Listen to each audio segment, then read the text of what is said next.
Peace. Assalamu alaikum. Hotep. Namaste. Jambo. Ashe. Shalom. Shalom. All the greetings of love and light to the darkest minds of the light, to the HOK family, the House of Consciousness family. We have a very special guest today.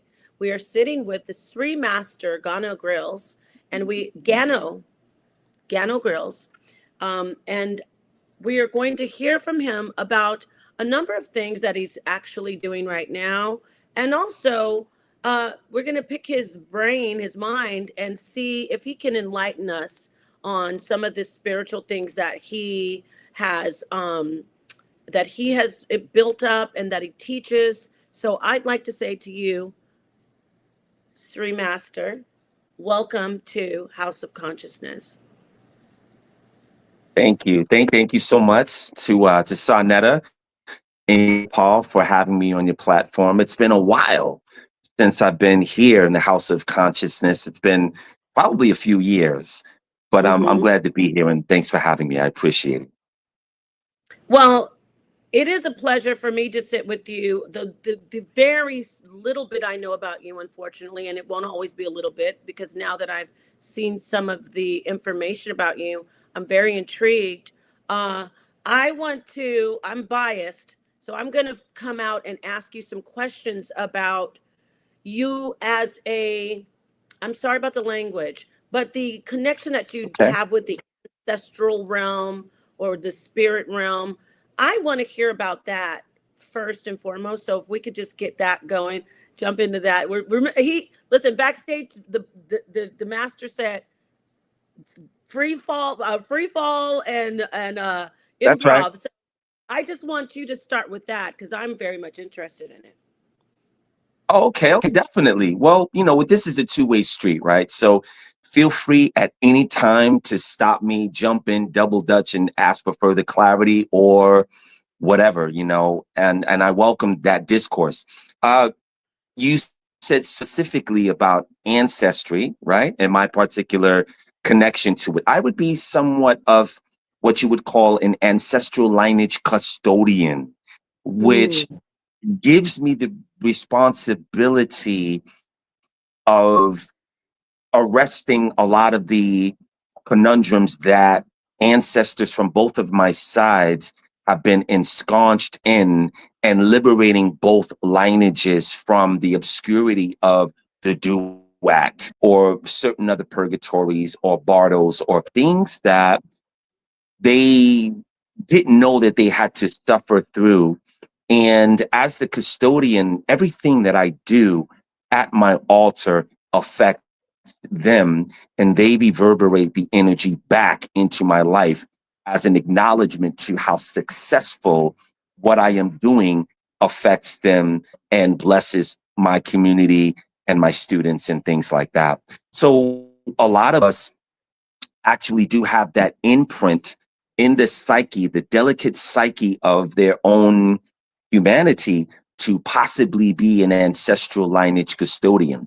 Usually what that looks like, Nepal, is that there are people that continue to gravitate towards an altar. They always have some kind of shrine or memoriam or an altar. Sometimes they go to an altar at a church.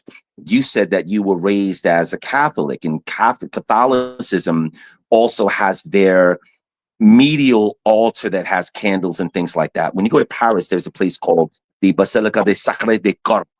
And there is a huge place where a lot of people from all walks of life go, and they altar and give incense to their ancestors and to their divinities. The divinities are your personal agency, or is your personal agency, that help you to select your family, your body, your looks, your lifespan, and exactly how you will die in this life or transition for other people. And your agency is also responsible for giving you the ability to conduit and go back and forth and traverse between here, the living, and the land of the dead. And they help you to do that by giving you all of the things without breaching the prime directive of your free will. Very, very fascinating. So your agency would be the cosmogony of your ancestors, your spirit guides, and your higher self, which would be your GPS drone that sits anywhere from 7 centimeters to 7,000 feet above your head and came into this life with you. Wow. So I listened to you, and it makes so much sense from what I've known and what I've seen about the transitioning. I do want to point out that your name, your title, does say Sri Master Gano Grills. So, am I correct to say that I see some Hindu, some sounds of Hindu in that, or are you studying any of the Hindu Vedas or anything like that? Absolutely. And the prefix of Shri, it comes from my divine mother, known as Lakshmi. And the master is a title that Lord Shiva asked me to place on my name.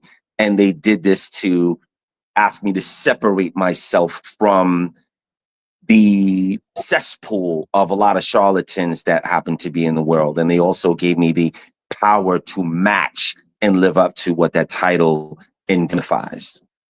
Mm, yes, and so you talk about Shiva. Can you also talk to us about Lord Ganesh or Ganesha? I'd like to hear from you Yes, about that, because I did hear some that you have a background where you had a connection. Can you speak about that? sure. Well, Lord Ganesha is one of the most powerful Vedic gods who happens to be. Unfortunately, he suffered a battle with Lord Shiva. A lot of people don't know that story. And Parvati, being his mother, was with Lord Shiva, and they got into it. And Lord Shiva cut his head off as a Mm, little boy. And Lord Shiva realized that this boy was very, very dear to Parvati and gave him the makeup of giving him the head of an elephant. And if you know about elephants, they have very expansive memories. They do not forget anything. And Lord Shiva also endowed Lord Ganesha or Ganapataye with 100 different attributes, as well as thousands of different ways in which he can effortlessly remove the obstacles from his practitioners, devotees, and people who tap into his energy.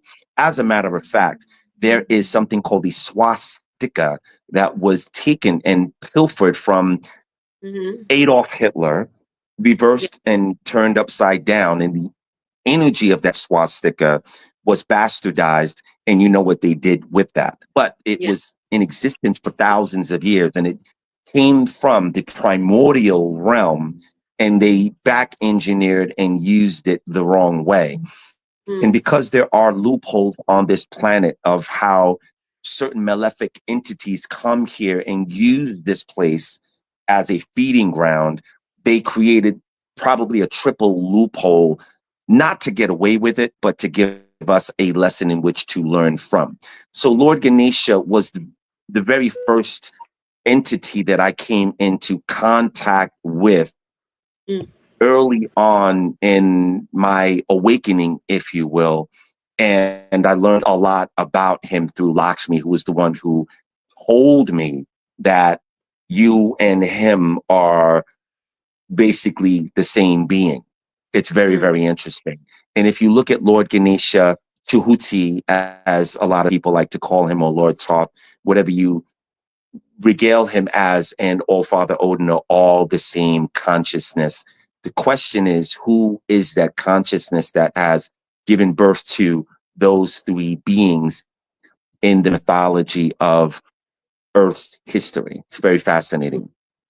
Right. When you mention different titles of different, same entity, different titles, I wanted to ask you about the duality of, if I could just ask a little bit more about Ganesh or Ganesha.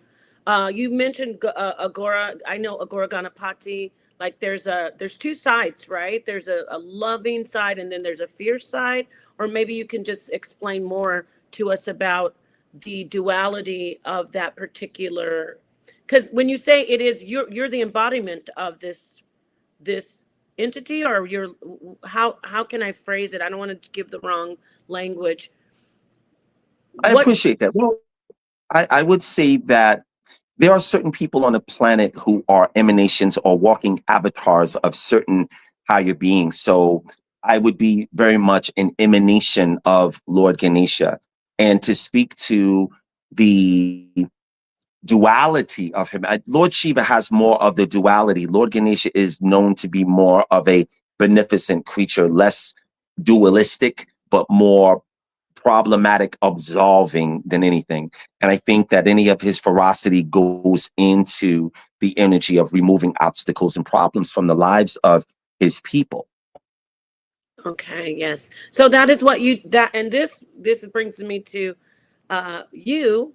What is it that you focus on mostly? Because again, I mentioned to you backstage that I saw something I heard a beautiful experience that you have. I don't want to call it, you called it something, not mediumship, ancestral. Please help me. You just said it Oh, earlier. ancestral lineage custodian, that term right there. Ancestral lineage custodian. I really like that. So, Hmm. would you say that you're obviously a guide for people in their lives today, like their living existence, like the person that they are today?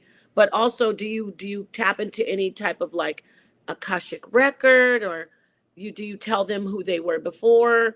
How do you guide people in their journey with That's a good. your spirit? Thank you. I would say that the term that I feel encapsulates and is a safe term without going into some of the other danger zones is just a spiritual advisor. And I advise people on the spirituality of their lives. And to answer the other questions, I tap into a lot of things when I am in service to humanity. So case in point, whenever I am conducting a seminar, my audience gets a rare opportunity to see me in form. Lots of people who have attended my seminars have seen me morph into Lord Ganesha in and out of form. They have seen Tehuti morph outside of my body and me back into him. A lot of my students have met Tehuti in their dreams, and we have the same face and same countenance. This is not something that after about the 100th time that I've heard it, I stopped disbelieving it because I realized that the spiritual world is behind all of those actions. And Mhm. it's something that they asked me to lean into, which is why I so repetitively was reported with all of those things from complete strangers, as well as Mhm. people that I met on my own. Wow. So when you, and I know you mentioned this, I'm taking this all in. It's very intriguing. Uh, so Tehuti is also what we know as Ganesha, just in Lord different Ganesha, that's right. Lord That's Ganesha. right. So they're They are just the different. same. Go ahead. Yes. Well, no, you got it right. They are the same being as is all Father Odin. They are the same consciousness. And for Mm, those people who are not understanding that, you as an actress, I was an actor at one time in my incarnation on this planet.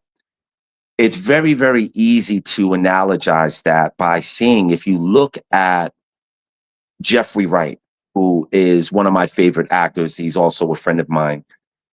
And he, as an actor, portrays Basquiat. He has portrayed Peoples Hernandez. He has portrayed Martin Luther King. He has portrayed many different characters. mm, But behind those characters remains the actor who is the consciousness of Jeffrey Wright. When you right. look at different gods who have hosted themselves and incarnated themselves within the codices of different pantheons, some of them have different representations of themselves, but it's the consciousness behind the presentation of the god that is quite interesting. And a lot of people don't know that. I was mind blown, and it took me years to not accept that, but to fathom the reality of that particular element. Wow, that's great. I love how you use that analogy and that to give us that idea that it's even though it is the consciousness of that entity, different roles are taken on. I don't even like using the word Thank you. acting. It is actually a manifestation, right? Of the you as Sri Gano Grills, Sri Master Gano Grills, are a manifestation. What you say when you, I like the word you use when you say emanation. Are can we picture it as different personalities of that actual entity that we never, even though we see it in the holy writings about describing Lord Ganesha, would you, in this realm, as who you are, could we say that you are a part, you're one of the personalities of that particular entity, or You no? could, sure. Absolutely. And I also would just add on to that, Nepal, that whatever allows you to satiate and punctuate a point that gets you to the arrival of awareness and understanding of such a large indictment of light, then Mm-hmm. take that path. Mm. Good, good, good. I like that. We have when I love that you mentioned consciousness, because we see today, and I also I'm going to talk about your event Crescendo. I think it's Awakening, Crescendo into Awakening, but it's again the language. Correct me. Awakening Sure. Crescendo. Is that it? It's the Crescendo Awakening series. Yes. Oh, I love it. Okay, Crescendo Awakening. I when I hear that, and we're going to get details of course on it, but I picture a spiraling up of we say paradigm shifting, but I always say this paradigm spiraling up in a shift. And we're seeing today science, mainstream science, asking questions of teachers like you. They're like, we need to talk to you about consciousness, because there's an impasse where you can only go so far with mainstream science. So I want to ask you about, have you also noticed that philosophers, spiritual masters, ascended masters, they are coming together with scientists to talk about consciousness? Can you touch on that for us? Well, I think it's an important meeting of the minds that need to happen, because when you look at people who are string theorists or astrophysicists or people like Neil Yeah. deGrasse Tyson, who I have a lot of respect for because he's a free thinker, and you put them in the room with someone like myself or Deepak Chopra or someone who has more of a wheelhouse of divinity, and you start a conversation, I think that needs to be had, because I Yes. don't think that science is mature enough or old enough to track the existence of how the spiritual world communicates itself. Unfortunately, this is no disrespect to Neil deGrasse Tyson, but he is one who, if science cannot prove the mechanics of how divinity articulates, a lot, not just him, but a lot of scientists will just say, well, that's pseudo, or it's irrelevant, or it's not truth. And in reality, again, science and mathematics itself, as we know it to be, with what it is that we use very, very young, outdated, primitive forms of science to match the data of what the octotech realm is creating regularly. We haven't caught up to the way in which, or discovered a way in which, we can finely, minutely measure the nuances of certain spiritual stages that coexist with us every day. And until we get to that point, we can't be so arrogant to discount or dispel or dismiss the wonder of how the divine world exists. Mm-hmm. Mm-hmm. Yes, I absolutely agree. So back to, thank you for answering that. I appreciate that Sure, statement. sure. Back to Crescendo, Crescendo Awakening. I'm gonna get the flyer up if I can. Crescendo Awakening. I said what I see in it, but I'd like to hear from you, the author and creator of Crescendo Awakening. why, first off, why did you use those words? What made you put those words together for your event? That's a good question. I asked for divine guidance to have a title that would be friendly and accurate to what it is that we would like to achieve by serving humanity.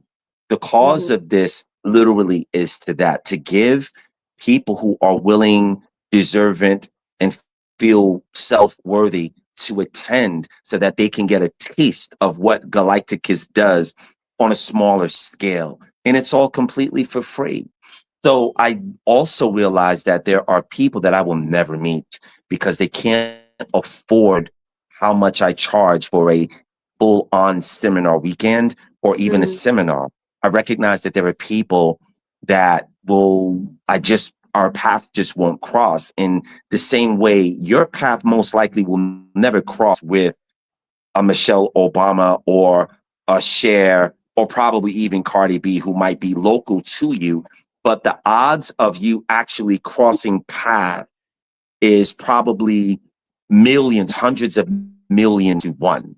So I wanted to bridge the gaps of those odds and give people an opportunity to basically commune with us and offer them some services that might gently awaken their consciousness to a degree without being so aberrant or volatile.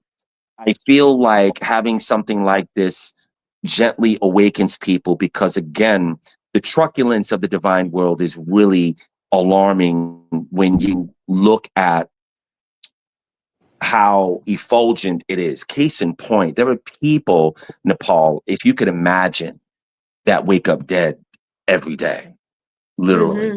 And what that means is before they're due to wake morning to go to work, they've had an encounter with seeing their divine parents for the very first time. And a little bit of their human consciousness seeped in to see that. And it gave them a heart attack Mm-hmm. or Yeah. it flatlined them because they didn't have a place to put the mechanics of that kind of beauty. And they basically flatlined themselves because they don't have the bandwidth to make sense of that experience. Yes, I actually am familiar with that. Not just personally, but I have clients that I counsel. There's a moment right before they are sure that they were dead, like they transitioned to the spirit realm, so to speak.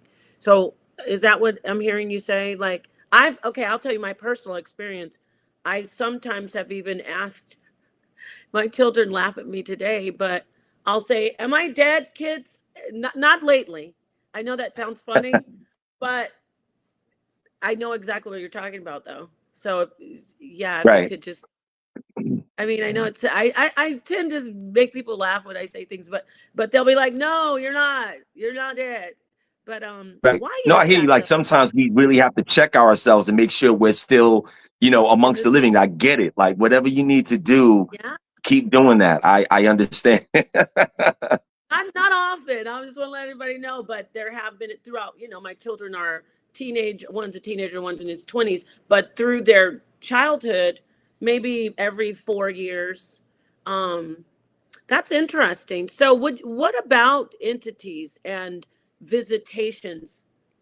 Is that real? I mean, I know, but I want you to talk to the audience, people who would scoff at it. Is it real that you might see someone try to contact you or give you some messages? Oh yes, it's definitely beyond real.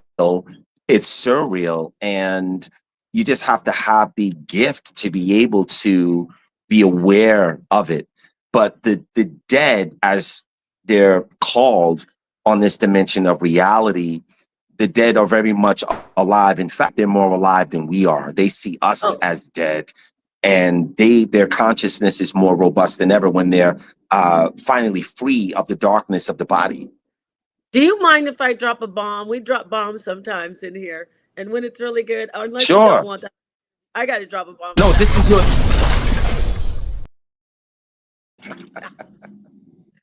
Ooh, that was good. Absolutely. Wow, that really was Thank you. moving. I'm getting Mhm. emotional because that was such a beautiful way for you to say it. They see us as dead. Wow. They're more. Wow. Yeah, Okay. So, absolutely. should we play the commercial now, or should we wait a little longer? Yeah, no, this is fine. This is, um, yeah, Okay. Give us let the some people see it. before I play it. You can, intro it before we go. I'm gonna give it. You're doing better than I am, obviously. Tell us what we're Well, about to. so this is just a quick invitation for people predominantly in the tri-state area of New York, New Jersey, Connecticut, maybe the DMV, which is, not too far, 4-hour drive, and that being, to be specific, uh, DC, Maryland, and Virginia, right? And Mhm. this is an opportunity for them to attend this particular series known as the Crescendo Awakening. And this is just an invitation that gives just a little bit of slight detail about what it is that you can expect to experience. And it's a visual ad. So that's all it Wonderful. is. And now, without further ado, let's look at this wonderful commercial. I'm Master Gano Grills for Galacticus, and I want to personally invite you to our new exciting Crescendo Awakening series every Sunday in April 2026 at the Learning Library Center at Long Island University in Brooklyn, 12 noon to 4 p.m. We will be screening a 48-minute excerpt from one of our world-class seminars, immediately followed up by a brief Q&A with myself. We will also have an array of power-up stations to stimulate your mind, body, and soul with UltrAnhata Reiki healing, UltrAnhata Reiki massage, tasty vegan cuisine, healing reflexology, free giveaways, and 3 to 5 minute consultations with Master Gano Grills. All completely free of charge. But you have to register now because spots will be limited. This amazing Crescendo Awakening series will be followed up by our full seminar weekend that will be happening at the Combo Theater at LIU starting May 15th through the 17th of 2026. Make your reservations now. A full description of all seminars is available on Galacticus.com. See you there. I love that. I love it. Oh, Thank you. wow. That looks like a extravaganza of just healing and connection. That's wonderful. Do you want to say something? Yeah, we were, no, we were inspired to do this because, I think that it's a really important principle in giving back and making what you have available completely free to people. That's a really important principle that the Muslims call it zakat. Hmm. In the Christianite arena, it might be known as an offering or tithing your time and your energy and your intention on really just offering it to people who might not otherwise have a chance to engage in it. And that makes me feel really, really good because that's kind of what's wrong with the world today. And one of the many things that people are not temeritous enough to offer freely the depth of their gift that they've been given freely. Wow, that is true. And then a lot of people, when they are doing some type of philanthropy, they need it to be spotlighted, like, "Hey, look over here! Look what I'm doing." So you're really giving back in a way, in a healing way, to get the cycle back, for it to cycle back to you, right? Right. So, Absolutely. Absolutely. yes, Galacticus. I'm curious to hear from you. When you were given this, I'm gonna say download. Sorry, it's not a download. How, whatever the spirit, how it came to you. Nepal, I don't want you to apologize for the language that you are accustomed to. It's Thank you. how I mean, I'm not offended by how you would see something. So I want you to be comfortable with Thank you. articulating it how you see fit.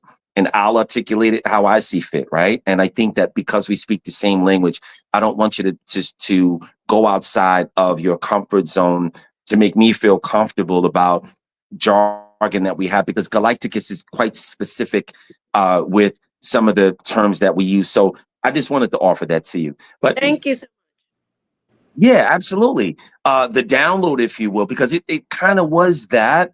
And I've told this story several times, but I was searching for a name that could accurately describe what I had been doing for a few years before the name actually came to me. Mm. So I asked the spiritual world, please get, and it's the same thing with our Reiki healing. I've used something called Kundalini Reiki. I mastered it, and it started to turn into something else. And for the better part of 2 years, I was open to another name that accurately described what it had transformed into, and that was UltrAnhata. So in regards to Galacticus, we were meeting every Friday at a woman's house in Queens, about 12 of us. We would meet every Friday at 12 o'clock, kind of like what the Crescendo Awakening is. I'm just having an epiphany realizing that now. And we would get together for about those 4 hours, and we would pull out a globe, and we would do Hekau, divine utterance, prayers, mantras, words of power onto a specific place. And we would offer ancestor money to our ancestors to clear the way, and lots of other activities we would do. And there was no money involved. It was just really for the love of exercising spiritual practices and serving humanity the best way we knew how to do it with what it is that we knew at the time. And I did for 2 years before Galacticus came to me like this in a wave form. And I saw the word peripherally. I thought it was interesting. The Galacticus, okay. And it's been the label that has been put on the movement ever since. Wow, that's beautiful. I love how you described it as an actual wave coming to you in that frequency. Are we getting, if you don't, I'm picking your mind about, sorry everyone out there, and I'm not sorry because some of the stuff I'm asking you might want to hear it. So everybody, thank you for being here, and hit the like button and share the video. So but when you said wave, I thought of frequency and how we all are here in this, like we're in our material selves. How does that happen with how is it relevant, our material existence, which, because I again, I love when you said this, they see us as dead, but how is it so important that we come here in this frequency and do this thing that we are doing, like living and existing? How is that important? How does it When you in look the at whole the, in the scheme of things, everything?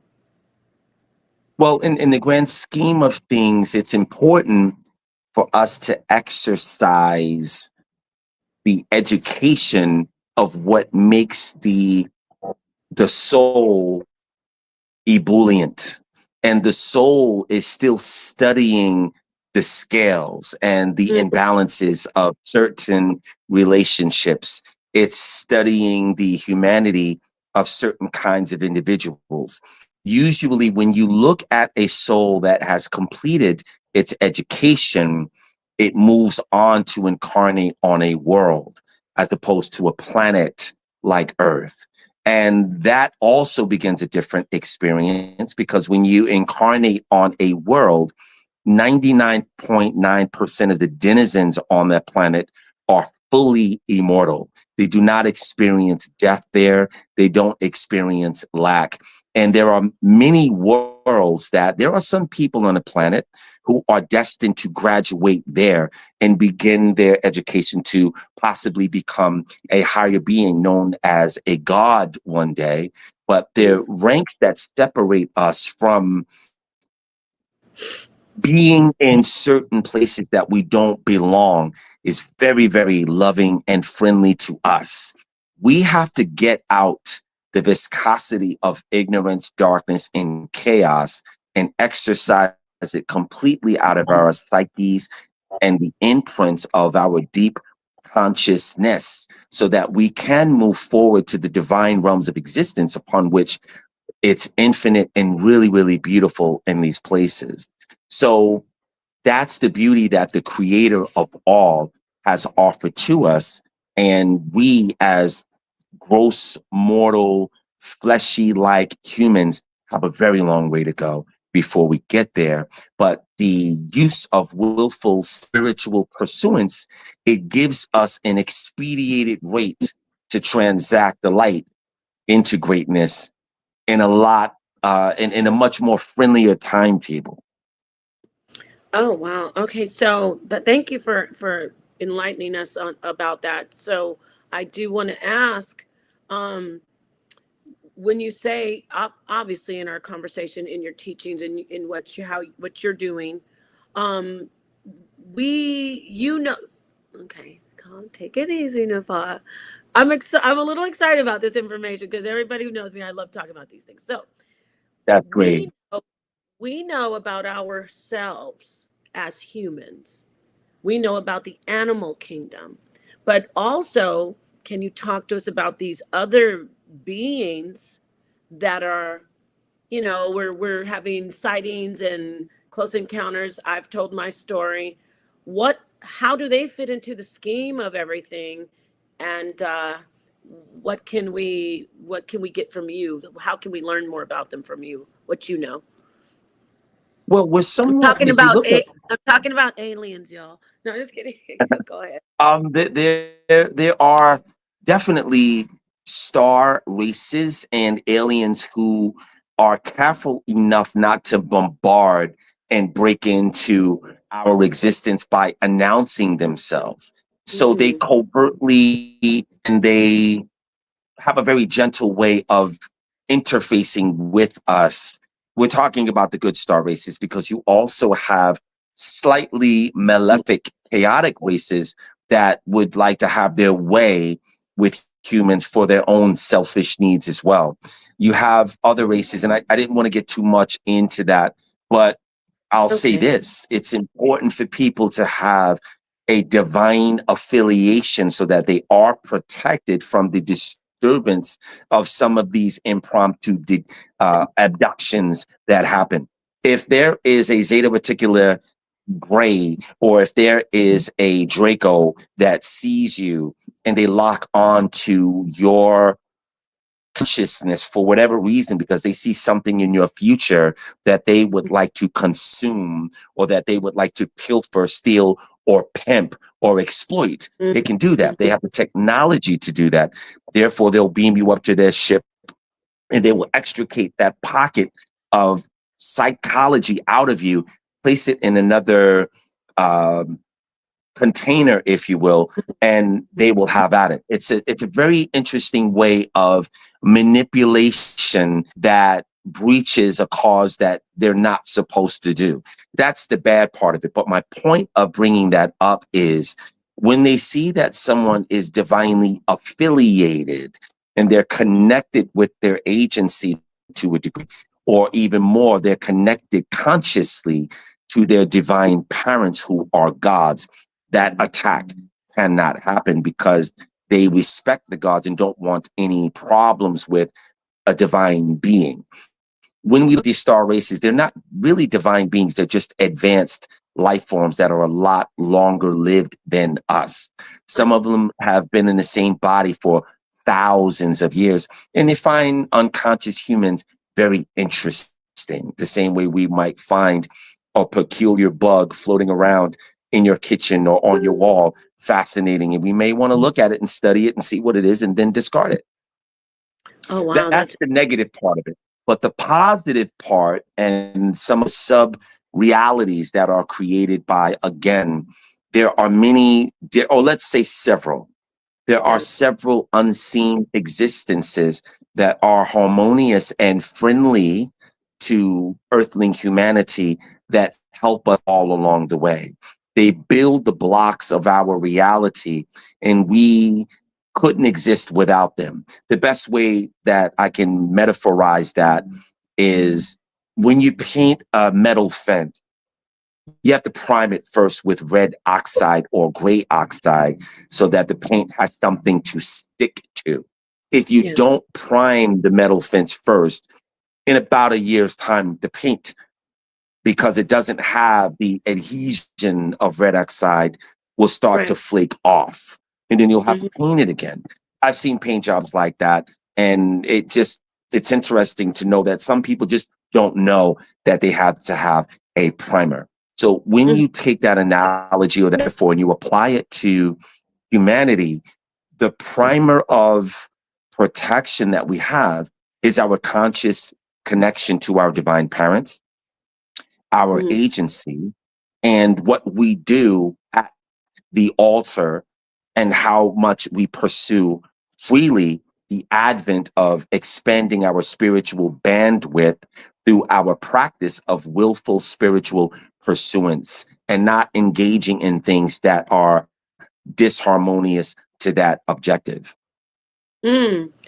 And with that teaching, I want to ask, then can we see the good um being, or this entity, this thing, these beings that we don't know, the ones who are guarding and guiding us, do they also have a connection with uh what we say our ancestors that are outside of this realm, and do they get together and cooperate and help us along?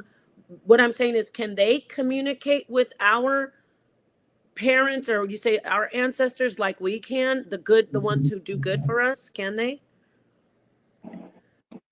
Are you talking about your particular spiritual agency?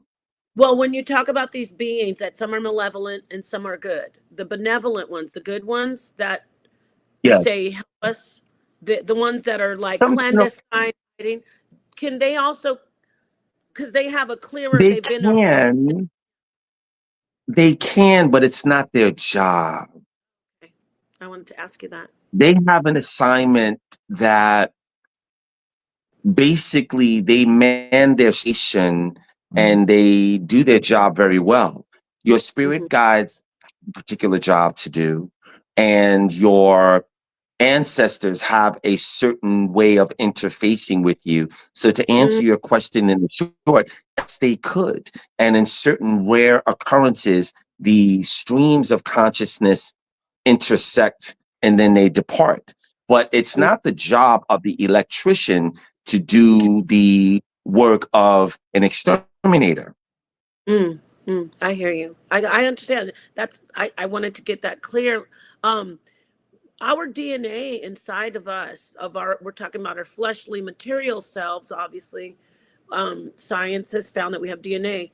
Are these like conduits? Because again, I'm thinking of the spiraling, and are these receptors? And also, do they feed it out to our ancestors at all? Is talk to me about DNA basically, and talk to us about that. What you know. To what capacity? What's the Well, question about DNA I specifically? want to. You're okay because when you say ancestors, obviously you're talking. I hear you saying parents. Is there some significance in having to actually have the DNA of a person to connect with them in our journey? So, because I'm trying to understand, when you use the language parents, are you meaning ancestors? No, not at all. When Oh, I say I parents, need to I clarify mean that. See, tell me, please. okay. Well, specifically when I say divine parents, I mean the gods that created your Oh, soul. okay. See, They are I not know. your ancestors. Your Mm, ancestors are who create the biology of your DNA.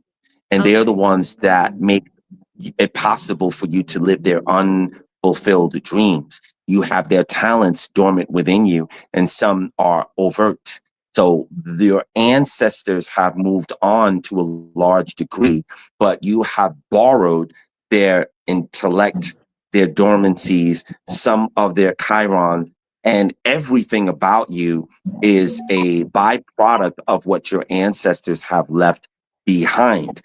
The upper Mm, registers of your consciousness belong and are created by the gods who are your parents. And that education has been completely bereft of you. And it's doesn't make it any less true. I have given a lot of my students a way to connect with their divine parents. My students have seen the gods who are their divine parents, and a lot of them it changes the trajectory of what you think you know is true when you see the existence of something that you weren't supposed to know about in the first place. Has nothing to do with the biblical gods, or has nothing to do with the Quranic Allah, and it's way outside of that particular spectrum. But again, if this planet was to go inert, as many other planets go inert every day, which means to cease to exist, it doesn't change the reality of the existence of the gods who have nothing to do primarily with humans. They would continue to live, exist, thrive, and be happy. Our job as fleshy, mortal specks of light potential is to become the full expression of the expectation of what your divine parents placed you here to be while you are alive, and not when you're in the duat or when you have lost the opportunity to continue to experiment with that and turn it on as you are a walking, breathing mortal on earth. Oh, wow. So, yes, your spirit parents are specific to you and only you, or do they, like, could your spirit parents or your divine parents, I should say, your divine godparents, I know that sounded like Catholic, your divine parents, could they also be like, could I have the same divine parents as you, or how does that work? It's possible for people to have the same divine parents. That's very possible. There are many, many gods that we don't know about. And the classic way in which we copulate to produce a physical progeny through the three-letter word or the intercourse word is not the way that, right, it's biological, but the way that the gods procreate is completely different, and it's not something that we could understand with the mortal mind.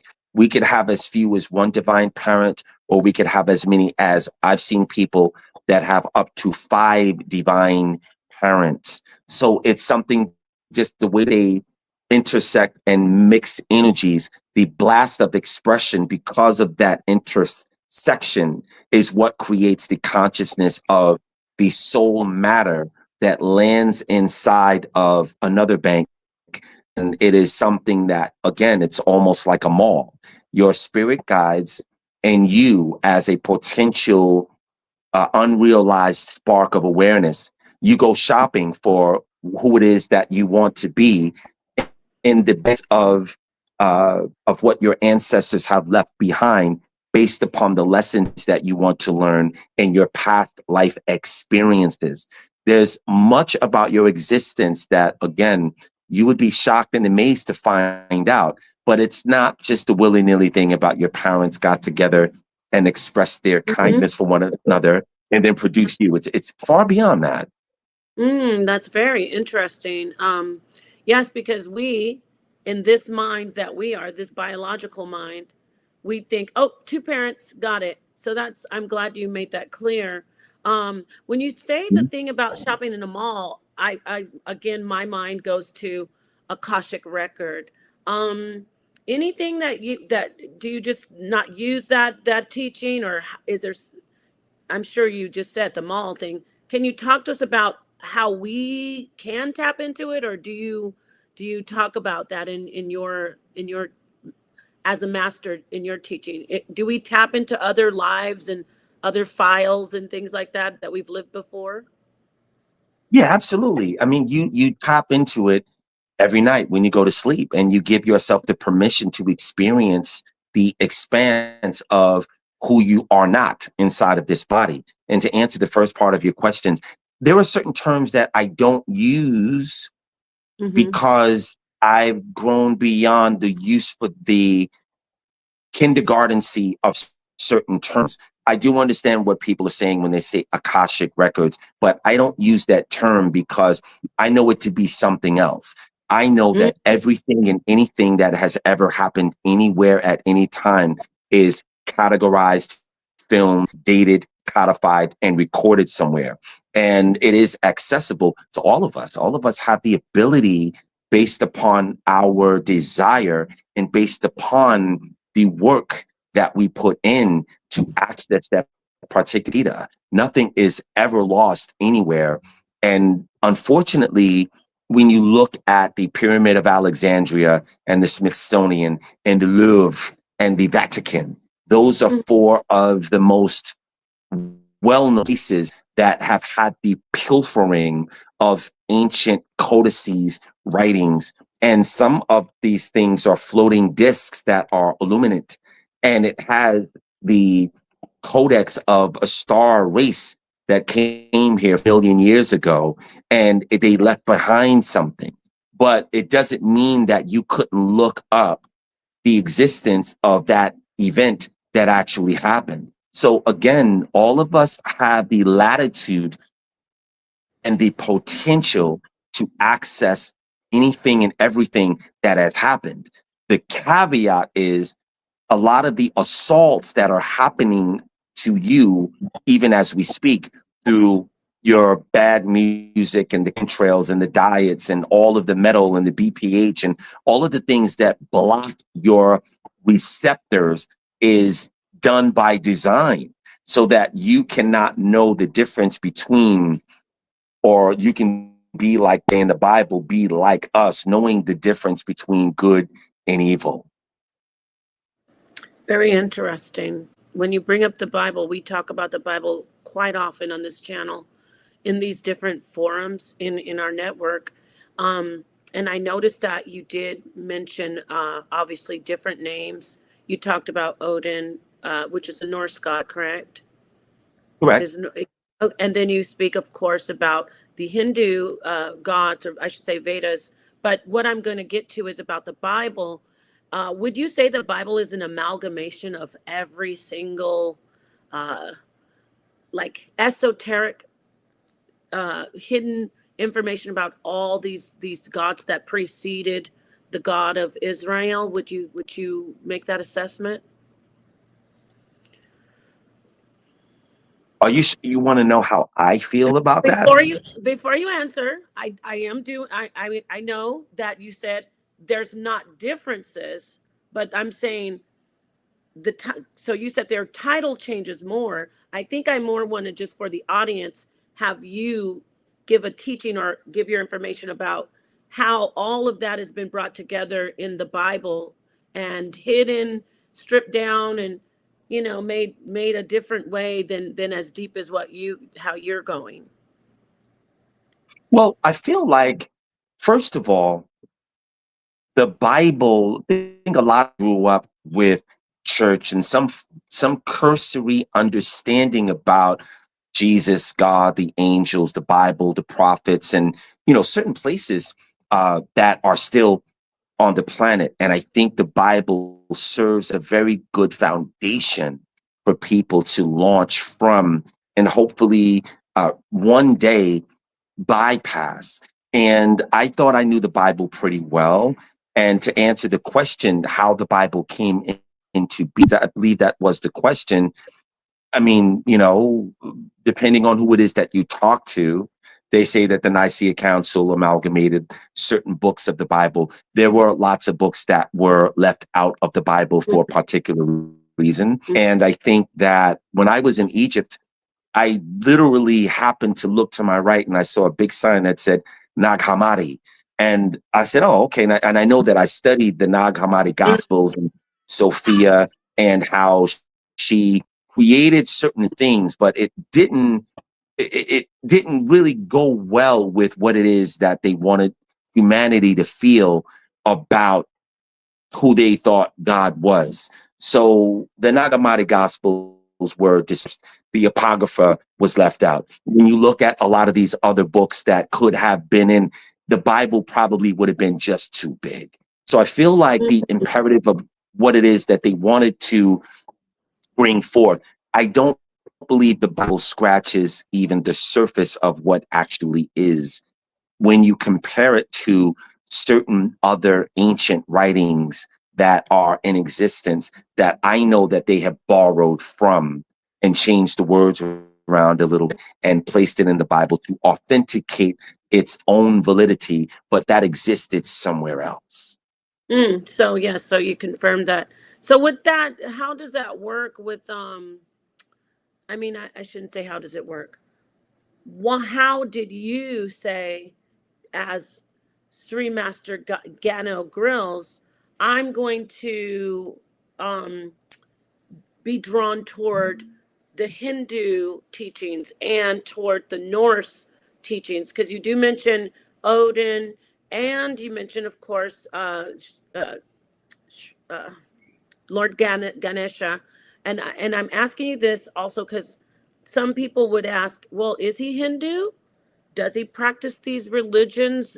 So I wanted you to, if you would, clarify some of that for us. Why are you drawn Well, toward those two particular teachings?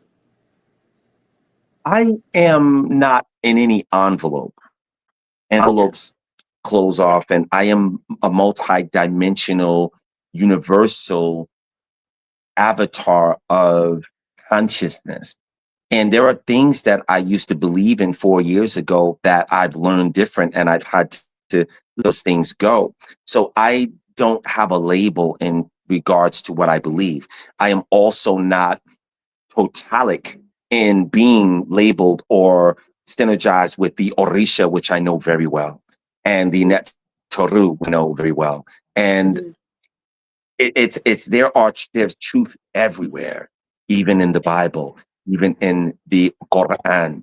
There are things that are true, universal, useful, and wonderful about all of these things. But what happens is when you're extending your bandwidth, you come to the conclusion that you want to take what is applicable and apply it and build it onto the bandwidth of your consciousness, but that does not confine you into a labeled envelope. Interesting. Thank you.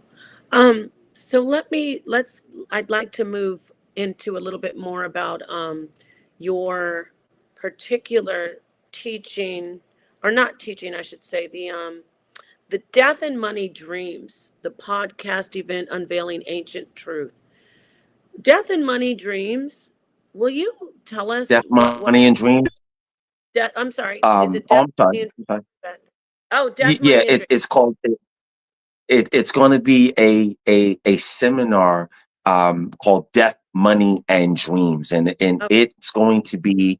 I do. Matter of fact, let me look at this flyer. So Yeah, because this it does say flyer, Death and Death, Money, and Dreams. It's gonna happen May 15th, which is on a Friday from 9 a.m. to 1 p.m. And it's a seminar that literally goes into what most people don't know about death, money, and dreams. And my hope and desire is that when people walk out of that seminar, they are completely illuminated about and also empowered by the notes that they take of how to approach these things to make their lives a lot more better. Yes, make their lives. People say, well, dreams, yeah, I like that. I want some dreams, but hey, what about that money? So I want to ask you about that part, all of it, of course, but Right. what about the money? Do you have a technique, or you tap into something to help people actually bring money to them? I do. I've been teaching that since the beginning of, even since before the beginning. And, the things that I've learned, it helped me to solve my money instabilities and challenges. I haven't dealt with money problems in over 12 years, and it's a joke at this point. I've never had to say, hey, I can't afford it, or I don't have the money for it. It's something that I would say that Lakshmi really, I remember there was a command that she said, I talked to her literally, and she said, before she cut the transmission off, she said, Gano, stop struggling. And I said, okay. only did she speak it, but it became a command in my life where I literally stopped struggling. And I noticed that if I wanted to get on a plane and go away for a month, or if I wanted to take myself out of my family or my friends to dinner, it's something that she helped me to bypass. So one of the promises that I made was, I want to teach as many people, it's very, very simple ways to bypass these struggles financially that you may have, so you can have the comfort to focus a little bit more on your spirituality. And you can't really do that if you're in fight or flight response and using the reptilian mind to just stay alive. So I've taught a great degree about how to do those things, and I will be teaching a lot about that during Death of Money and Dreams. One of the things that I would say now is, you know what, I'm going to get something that I see that I could show your audience. And this is a note. This is a funerary note, if you look at it. This is something that we have. It's called Galacticus Ancestor Money. And if you look, it has a lot of power on it. And there were some people that will look at that and say, oh, that's, it's monopoly money, it's whatever it is. But when you burn this at your altar, or if you burn it outside, the energy that comes back into your life basically gives you the approval, and it gives you the confirmation that they're getting it. And if you continue the practice of just doing that, over time, you will see that hopefully you will reach a level where you're not struggling anymore. And this is because you're placing energy into the spiritual world and to future situations and events. When people basically get on the bus, the first thing you have to do is what? A city bus. You pay? And why are you paying? Right. But what's the purpose of you paying? You want to take that ride? Right. Well, you want to take the ride. The bus is going to take you somewhere, and you're reciprocally exchanging for the benefit of that trip, however long or short it is. The concept of us burning gam at our altar also is the same. We are placing energy into the spiritual world so that we can be carried from one destination to the next without the problematic things that always arise in life when people just don't have enough, or they have much lack, spirit of lack and poverty consciousness that prohibits them from being able to live the best life that they can live. And I know a lot of people who have social platforms and they teach certain things, but they're extremely broke. And I don't see the purpose of having a platform if you can't be the example of what abundance should be. It's important to get past some of those things. So again, when it comes to just that part, that is a resounding benefit to the lives of people, no matter how foreign it may be. It works. And your ancestors from both lineages of your incarnation, they have very interesting ways of reverberating the blessing back into your life. So money will talk about that, how it works, how it doesn't work, and a lot of misnomers that people have about money and why it is, that we should practice certain things. As you speak and you talk about, especially when you said people would say, oh, that's not real legal tender. But I think of, in this world, we have money and currency, and then that word currency too, if you think about like electrical current. But anyway, so we have currency in this realm. And when we talk about, now I want to take it back to when you say your divine parents, what do they value outside of our, material flesh world? What is valued in the spirit realm? Like, do they have a currency as well? I mean, that money, I don't know if that sounds They worked out.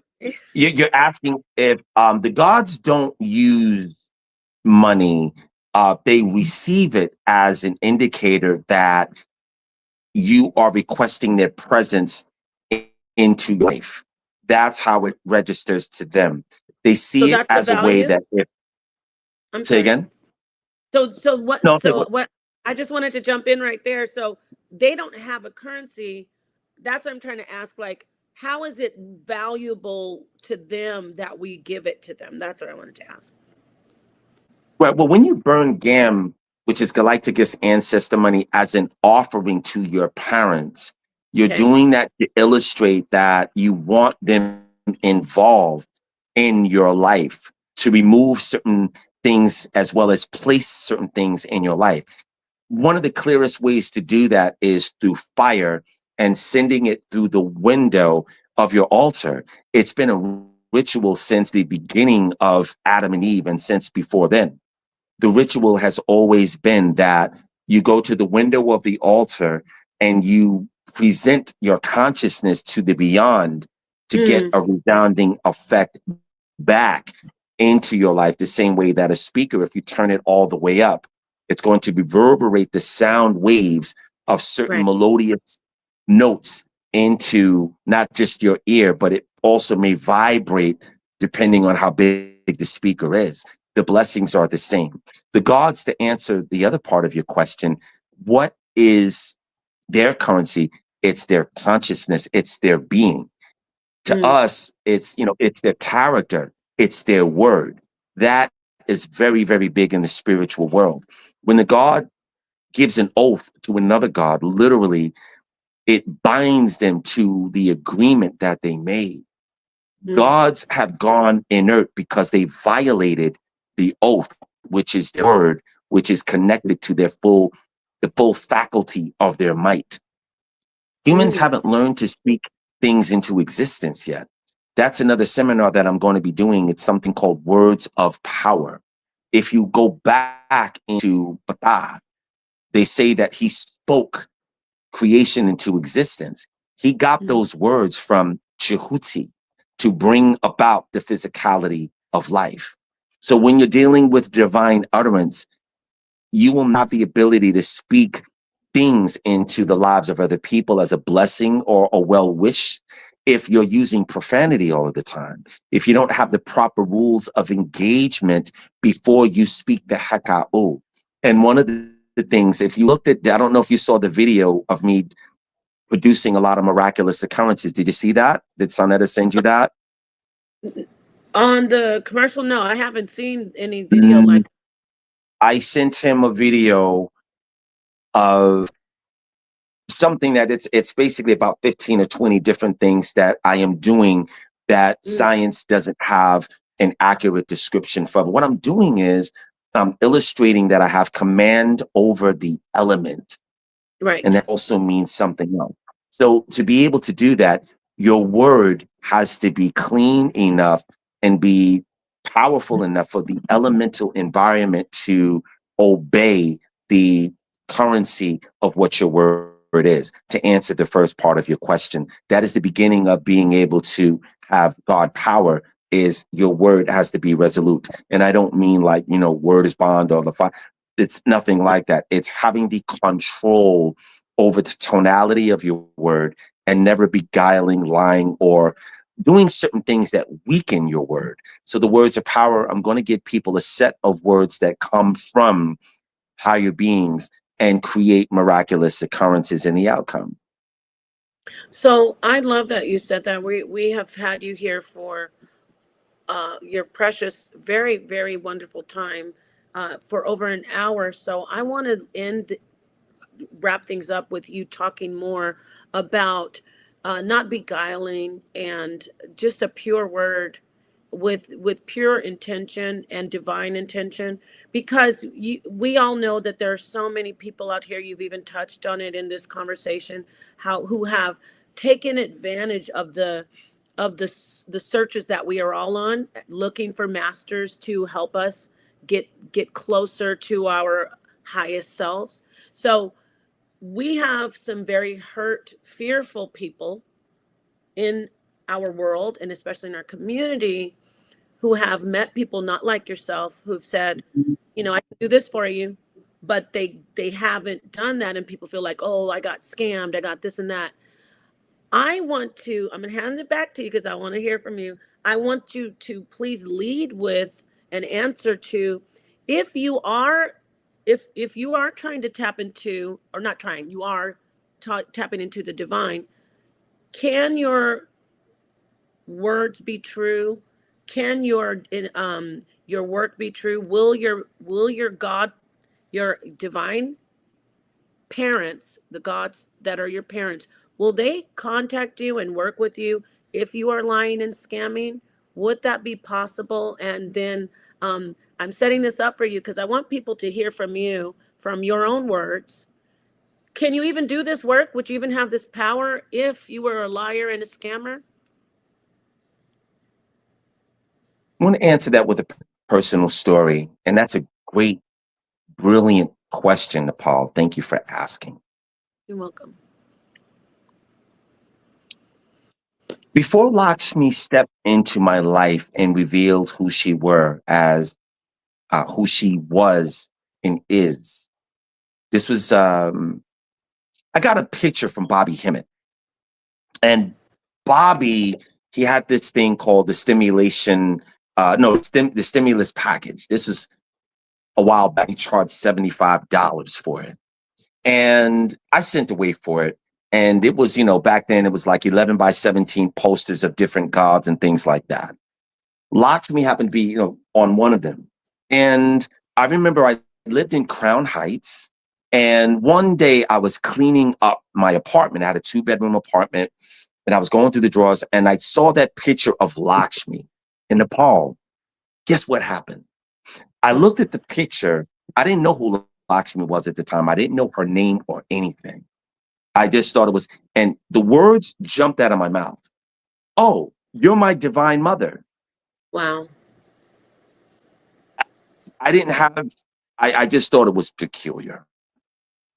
2 days after that, I had to leave that apartment, put my stuff in storage, and I became homeless, not like a vagabond on the street, but I didn't have my own keys to my own place. I had to bounce around for 2 years. Mm-hmm. Years before that, the Orisha kicked my behind for about 10 years. Nothing was happening. So I was in the void of all of this reforming of my character before I got the divine blessing of being a divine avatar. I did a bid in the duat, if you will. And I can speak on it with extreme clarity. So to answer your question, no.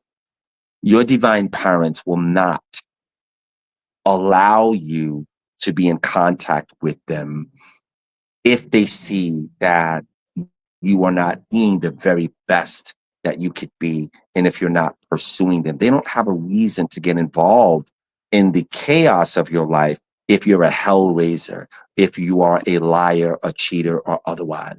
My point of bringing up Lakshmi during that time in my life was she saw that I was approaching the end of a crucible tunnel, and she wanted to let me know that I'm with you. These next 2 years is your mother. And when I got to the other side of that, she allowed me to have a conversation with her. And she literally took me through my entire life in about 10 seconds. She pointed out all of the places where it used the potential of Lord Ganesha to overturn certain obstacles. She also asked me a question that I thought was really funny. She said, Gano is not my birth name. She said, do you think it's a coincidence that in 1983, you gave yourself the name of Gano? And I didn't have an answer for it. She said that was because Lord Ganesha is a self-realized being, as is Lord Thoth or Tehuti. You are in this particular lineage and you woke yourself up out of the obscurity of humanity. And you have a very specific assignment to do. She shared a lot of other things, and that conversation I'm still unpacking over 12 years later. So to answer succinctly your question, when you come to a seminar like this, you're illustrating to not only your agency, your divine parents, that you want to wake up out of the conundrum of the darkness of not being illuminated. When they see that you are making that effort, they do things in your life to show you that it is possible for you to come completely out of the obscurity of your comfort into the luxury of the light that is your divine birthright. But the comfort of knowing that, okay, I know that I'm going to get this and I'm going to get that, but the X factor of the unknown is what most people avoid. So this is why I put these presentations together, to show people that there is light at the end of the tunnel, but you have to start moving towards and through whatever your crucible is going to be so that you can emerge on the other side, whatever that is. Three Master Gano Grills, thank you so much for being here with us. I am looking forward to talking to you more, and I would like to play that wonderful commercial again for the audience. I'm sure many of us, we have a lot of people in that area, will be there. Maybe I'm gonna get off the line and say, Sonetter, Oh, gonna be there. I'm going to just say this also. It's very important that you register first. So the QR code, which is right Let here, me put you can't, you can show that again. we have Sorry. to know who you are and Right. register for the event. It's free of charge, but you have to register, and that will allow you to have a passport to the event. So Right. If you could thank just you show so your much. flyer one more time, it's a real, the pleasure's mine and ours. Show that flyer one more time. Hold it up so you Thank can you. just point. Oh, sure, Yep. absolutely. So I'm going to show it again too at the this is the bottom. calendar. Yes. All of the dates. These are the free events for everybody in the state area. And these are the big events for people who can handle more. And that will be happening May 15th through the 17th. And it will be happening at LIU, Brooklyn, right up the street from Juniors. And this is the QR code. If you flick this, it'll take you to the website where you can register for it. And all of the information is there. So Beautiful. there you have it. And you know what? It's I can't believe all of that is free. The Reiki alone is free Reiki. Yeah. So thank you so much Yes. again, Three Gano Grills. I'm going to end with the commercial, and we hope to see you again soon.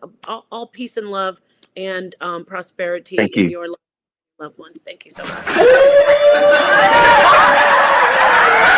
I'm Shri Master Gano Grills for Galacticus, and I want to personally invite you to our new exciting Crescendo Awakening series every Sunday in April 2026 at the Learning Library Center at Long Island University in Brooklyn, 12 noon to 4 p.m. We will be screening a 48-minute excerpt from one of our world-class seminars, immediately followed up by a brief Q&A with myself. We will also have an array of power-up stations to stimulate your mind, body, and soul with UltrAnhata Reiki healing, UltrAnhata Reiki massage, tasty vegan cuisine, healing reflexology, free giveaways, and 3 to 5 minute consultations with Shri Master Gano Grills. All completely free of charge, but you have to register now because spots will be limited.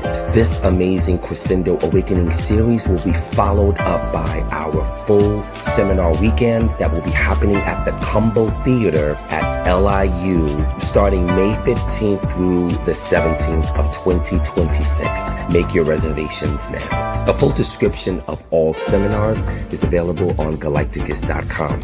See you there. Dynamite!